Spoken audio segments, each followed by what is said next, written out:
Hello everyone, welcome to विदी file. तो आज हम बात करेंगे बच्चों physical properties of alkaline earth metal. बिल्कुल, आज हम पढ़ेंगे फिजिकल प्रॉपर्टीज। इससे पहले हमने जनरल कैरेक्टरिस्टिक्स पढ़ ली थी, जनरल प्रॉपर्टीज पढ़ ली थी, जैसे ionisation enthalpy, hydration energy, atomic और आयोनिक रेडियाई, ये सब की बात हम कर चुके हैं। अब हम बात करते हैं फिजिकल प्रॉपर्टीज। और फिजिकल प्रॉपर्टीज में सबसे पहले स्टार्ट करेंगे हम कलर्स की, कि कौन कौन से कलर ये शो करते हैं। The alkaline earth metal in general are silvery white colored solid। क्या बोला मैंने? जो एल्कलाइन अर्थ मेटल होते हैं मेरे, वो कैसे होते हैं? सिल्वरी व्हाइट सॉलिड होते हैं बच्चों। कैसे?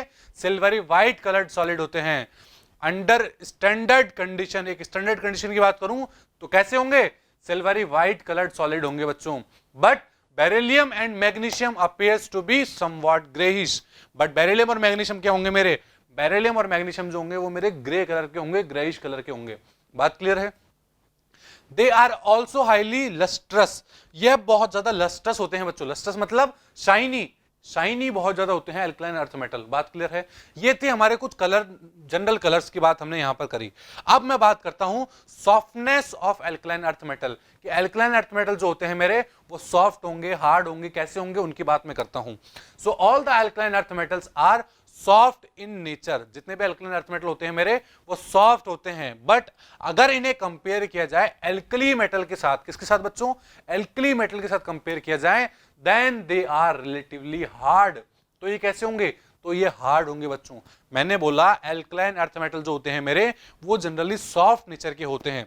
बट अगर इन्हें कंपेयर कर दिया जाए एल्कली मेटल के साथ, ग्रुप 1 मेटल्स के साथ, तो ये कैसे हो जाएंगे बच्चों? ये रिलेटिवली हार्ड हो जाएंगे।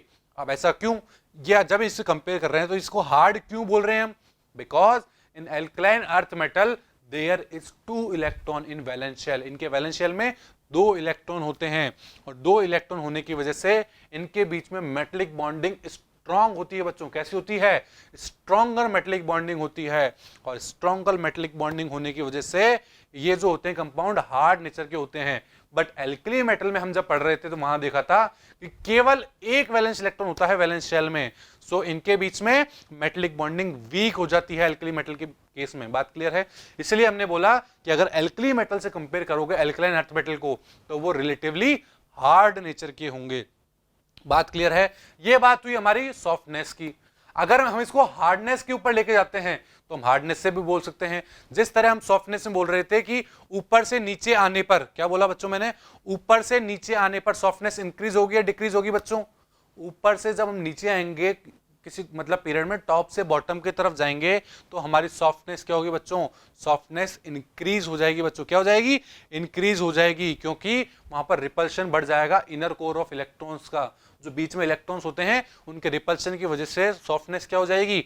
इंक्रीज हो जाएगी। और हार्डनेस डिक्रीज हो जाएगी। तो अगर हमने सॉफ्टनेस पढ़ लिया है, इसका मतलब ये हुआ कि हमने उसका अल्टरनेटिव हार्डनेस भी पढ़ लिया है। उसका ऑर्डर को उल्टा कर देंगे तो हमारा क्या ऑर्डर जाएगा?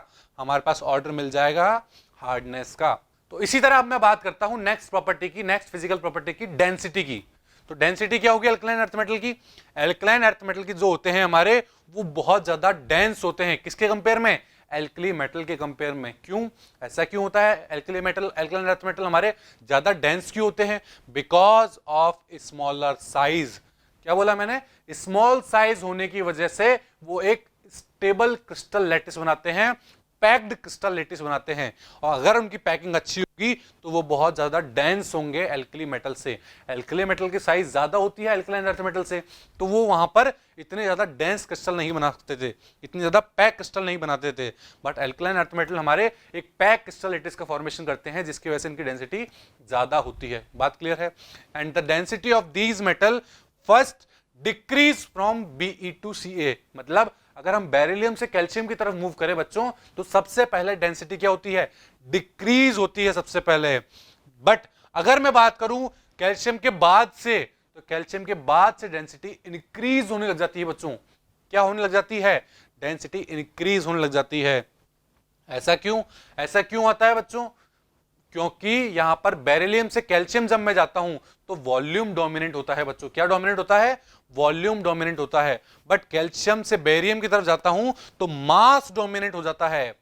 मास डोमिनेंट होगा तो डेंसिटी बढ़ जाएगी, और अगर वॉल्यूम डोमिनेंट होगा तो डेंसिटी कम हो जाएगी, because density equals to mass upon volume. That means density mass के तो डायरेक्टली प्रोपोर्शनल है, बट वॉल्यूम के क्या है, वॉल्यूम के इनवर्सली प्रोपोर्शनल है। तो मैं बात करूं ऑर्डर की, ओवरऑल ऑर्डर क्या हो जाएगा मेरा डेंसिटी का बच्चों, तो ओवरऑल ऑर्डर हो जाएगा मेरा रेडियम, रेडियम के बाद आ जाएगा बेरियम, और बेरियम के बाद आ जाएगा स्ट्रोंशियम, क्योंकि हमने बात किया था कि कैल्शियम के बाद से डेंसिटी इंक्रीज होने लग जाती है। तो सबसे ज्यादा हुई रेडियम की, उसके बाद बेरियम और फिर स्ट्रोंशियम, और उसके बाद क्या आएगा बच्चों, उसके बाद बेरिलियम आ जाएगा। बेरिलियम, मैग्नीशियम और कैल्शियम। कैल्शियम की सबसे कम होगी बच्चों, क्या होगी कम, डेंसिटी कैल्शियम की सबसे कम होगी। क्यों, क्योंकि हमने पढ़ा है कि बेरिलियम से कैल्शियम तक आने में तक वॉल्यूम डोमिनेट करता है मास के ऊपर।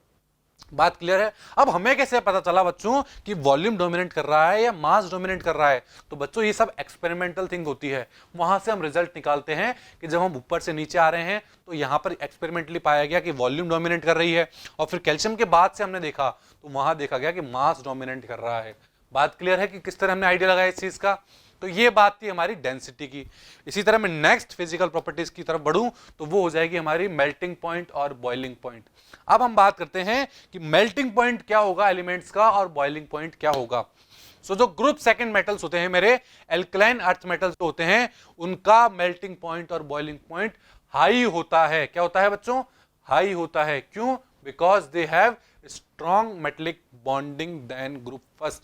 अगर हम इसको ग्रुप फर्स्ट से कंपेयर करेंगे तो ग्रुप वन का जो मेल्टिंग पॉइंट बॉइलिंग पॉइंट है वो कम था, बट ग्रुप सेकंड का मेल्टिंग पॉइंट बॉइलिंग पॉइंट जो होगा वो ज्यादा होगा, क्योंकि इसमें स्ट्रॉन्ग मेटलिक बॉन्ड बनते हैं बच्चों। कैसे बनते हैं, स्ट्रॉन्ग मेटलिक बॉन्ड बनते हैं।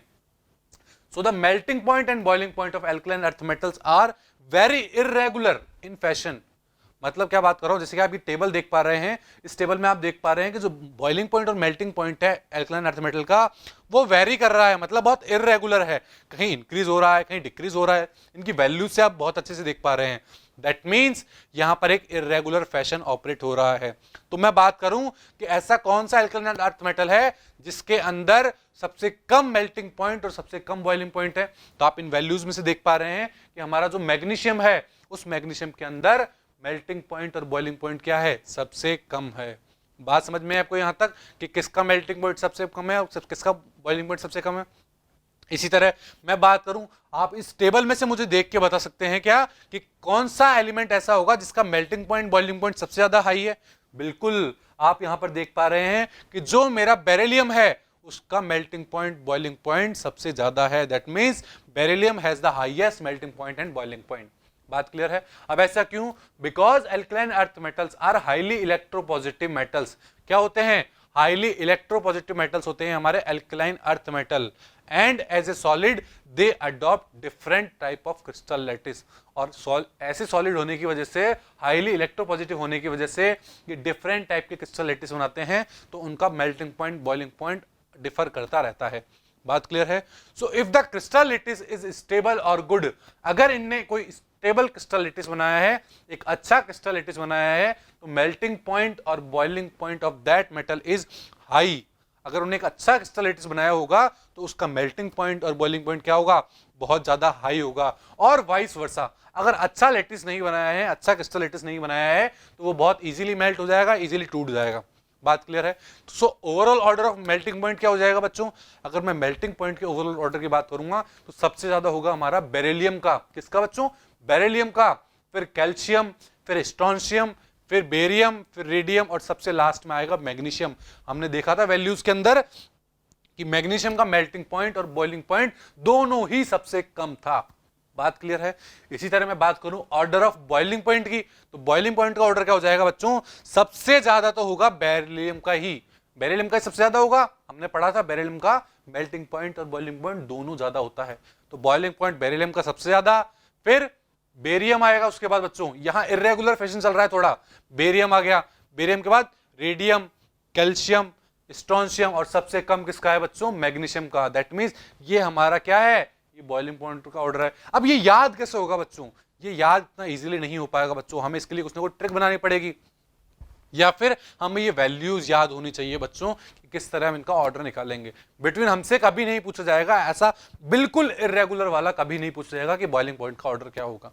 बात क्लियर है। तो ये थी हमारी एक प्रॉपर्टी मेल्टिंग पॉइंट और बॉइलिंग पॉइंट। अब मैं बात करता हूं नई प्रॉपर्टी की, इलेक्ट्रोपॉजिटिव कैरेक्टर। इलेक्ट्रोपॉजिटिव कैरेक्टर क्या होंगे बच्चों, उसकी बात करता हूं मैं। Alkaline earth metal are less electropositive because of smaller size and higher ionization enthalpy of alkaline earth metal। मैंने क्या बोला बच्चों, alkaline earth metal जो होंगे मेरे वो less electropositive होंगे। क्यों? Because of smaller size and high ionization enthalpy। वो इलेक्ट्रॉन इतना इजीली बाहर नहीं निकाल सकता, उसकी आयोनाइजेशन एंथैल्पी बहुत ज्यादा है, बिकॉज उसकी साइज कम है, इसीलिए उसका इलेक्ट्रोपॉजिटिव कैरेक्टर होगा वो भी बहुत कम होगा। बात क्लियर रही? As the tendency for losing electron increase down the group, the electropositive character increase। बिल्कुल हमने देखा था कि ऊपर से नीचे आने पर इलेक्ट्रॉन बाहर निकालने की टेंडेंसी क्या होती है, बढ़ जाती है, और इलेक्ट्रॉन बाहर निकालने की टेंडेंसी बढ़ गई तो उसका इलेक्ट्रोपॉजिटिव कैरेक्टर क्या हो गया बच्चों, इलेक्ट्रोपॉजिटिव कैरेक्टर इंक्रीज हो गया। ऐसा क्यों हुआ? Because on moving top to bottom in a group the atomic radius increases.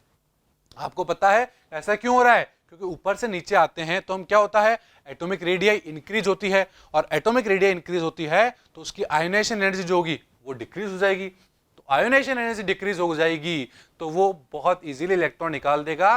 That means electropositive character increase हो जाएगा ऊपर से नीचे आने पर। बात क्लियर है यहां तक, किस तरह इलेक्ट्रोपॉजिटिव हुआ? तो ओवरऑल ऑर्डर क्या हो जाएगा इलेक्ट्रोपॉजिटिव का? सबसे ज्यादा हो जाएगा बेरियम, फिर हो जाएगा स्ट्रोंशियम, फिर हो जाएगा कैल्शियम, मैग्नीशियम, और बेरिलियम के अंदर इलेक्ट्रोपॉजिटिव कैरेक्टर सबसे कम होगा। बात क्लियर है? बात समझ में आई आपको बच्चों कि किस तरह हमने इलेक्ट्रोपॉजिटिव कैरेक्टर की बात करी? अब मैं बात करता हूं बच्चों फ्लेम कलरेशन की, एक और प्रॉपर्टी की बात करते हैं फ्लेम कलरेशन की। तो क्या होता है फ्लेम कलरेशन? अगर हम किसी मेटल को बर्न करते हैं तो उसके अंदर किस कलर की फ्लेम दिखाई देती है हमें, उसे हम कहेंगे flame coloration. So in flame the electrons are excited to higher energy level and drop back to ground state. तो सम अमाउंट ऑफ एनर्जी क्या होती है वहां से रिलीज होती है। अगर किसी इलेक्ट्रॉन को एनर्जी दी जाती है, हीट किया जाता है, तो वो एक्साइटेड होकर हायर एनर्जी लेवल्स में चला जाता है बच्चों, और जब वहां से वापस आता है तो कुछ अमाउंट में एनर्जी को रिलीज करता है, कुछ एनर्जी एमिट करता है, और वो जो एनर्जी होती है वो हमारे को विजिबल रीजन के अंदर दिख जाती है, स्पेक्ट्रम के अंदर। तो वहां से हमें पता लगता है कि कौन सा मेटल मेरा कौन से कलर का होगा। बात क्लियर है? So the electron in beryllium and magnesium are too strongly bounded. अगर मैं बेरिलियम और मैग्नीशियम की बात करूं तो साइज छोटा होने की वजह से न्यूक्लियस उसके इलेक्ट्रॉन को बहुत टाइटली पकड़ के रखता है, टाइटली पकड़ के रखता है। तो नॉर्मल हीट करने पे या फिर थोड़ी हीट करने पे वो इलेक्ट्रॉन बाहर नहीं निकाल पाता। अब इलेक्ट्रॉन वो बाहर नहीं निकाल पाएगा, एक्साइटेड नहीं होगा, तो वो हमें कलर भी इंपार्ट नहीं करेगा बच्चों। Do not impart any colour to the flame. That means beryllium और मैग्नीशियम जो होंगे वो कोई कलर इंपार्ट नहीं करेंगे।